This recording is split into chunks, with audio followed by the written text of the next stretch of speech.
When I compliment my wife, I don't get about her beauty. I don't get the right response or the appropriate response from her.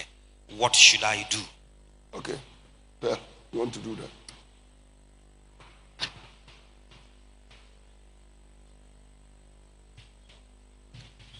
Many of the women have problem with low self-esteem. And so sometimes when you tell them you're looking nice, they find it difficult to receive. Others also, because maybe you haven't done it for a long time, when you start, they really wonder whether you are flattering or you want to have some sexual relations with them or something.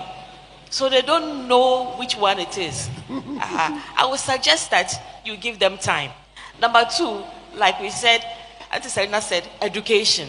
Oh, when I say you look nice, you to say something back. Tell me, I'm doing all this for you or something.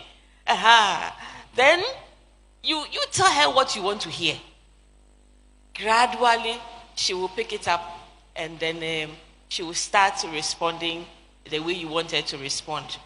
Let me just chip in something that a lot of us men, we don't take time to know our wives. We don't know them. The woman you knew when you married at first is not the same woman you are marrying now after 5 years, 6 years, 10 years, 20 years down the line. A lot of changes take place. And so it is a lifelong vocation of knowing each other. Every day something about the woman changes. Every day something about the man changes. Sometimes at the time you are even saying you look nice, in her mind she's thinking about what food to prepare. So by the time you say you look nice, her mind is even not there. And you need to draw her attention to that. Tell her what you want to hear. And then gradually she will say it. Sometimes if she doesn't say anything, shout. Shout until she can respond. I'm not saying shout and be angry. Do it in a playful manner. Because some of you too, you can be too aggressive. You look nice. And then she's like, this thing is not normal. But there is a way you can do it. Sometimes just go and hold the wig. They are like, hey, this is your wig, it's nice. Play a lot. Sometimes I attempt carrying pastor on my back and the legs too are long. Sometimes it's quite difficult. But I'm talking about play. That's when you marry doesn't mean that both of you are Roman sister and Roman a father. Play, joke, run after each other. Have special, even if you want to have sexual relations, you should be able to have your own terms. So even in the midst of people, you can say it and nobody knows what you are talking about. It's just a coded language between the two of you. So as you play and create a very nice atmosphere, when you put in, oh, you're looking nice, by all means, the response that will jump up, oh, I don't like that, but then she's taking it in. Okay, thank you. All right. If you support your husband and he takes your money and spends it on other women outside, what do you do? All right, Marcelina, you can help us with that. If it is me, I support you financially and you use the money on other women, I won't support you again. That's all. So please sit. We are finished. We are finished. That one is finished. One pastor did a crusade, and the title of the crusade was, "This nonsense must stop." If your husband is always busy and spends his time outside doing business, how do you get him to spend time with you? Okay. Reverend Mefu, I think you can sort that out for us. Because he does a lot of business, pastoring, he's a very busy person. So. If your husband spends all his time outside doing business, I think that business is also good because it will help him to be able to provide some of the sides of the hexagon that he just talked about.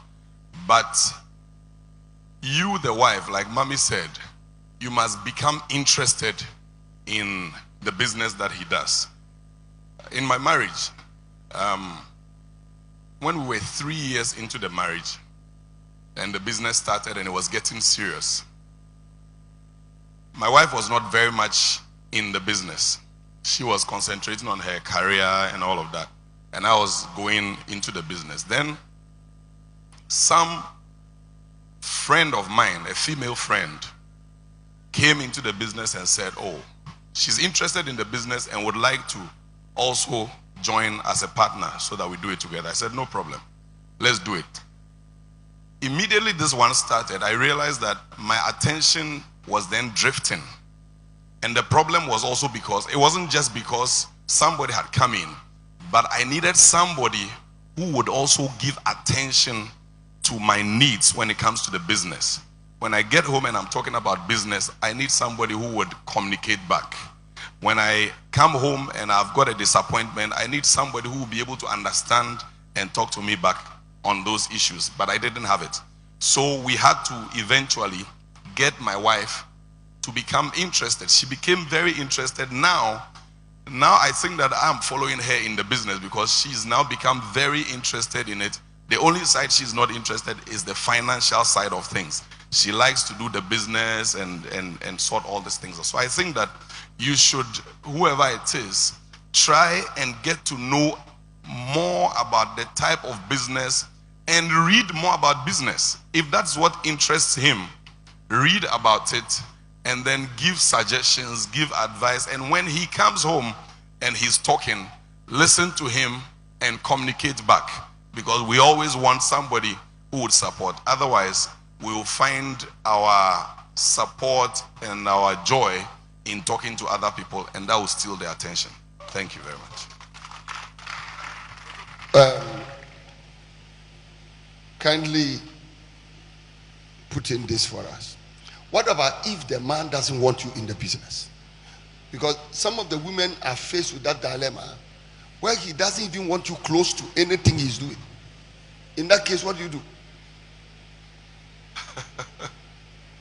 When the man doesn't want you in the business, it is possible that there's something that he's doing there that he doesn't want you to know. I think when it comes to that one, prayer would help. But persuasion also does a lot of good. Sometimes in the initial stages, he will not want you to get involved, but persuade him. Persuade him. Find ways of getting his attention, talking to him, praying with him. And then also, I believe that there are times that husbands, they have certain people that they respect. They have certain people that they bow to. They have certain people that when they advise them, they take it. Some of these issues that you are hitting a brick wall, you are talking to him, he's not listening, you are doing that. Sometimes present it to his mentor or somebody that is higher than him. And then you realize that you will get some kind of solution. And then you would break through, Daddy.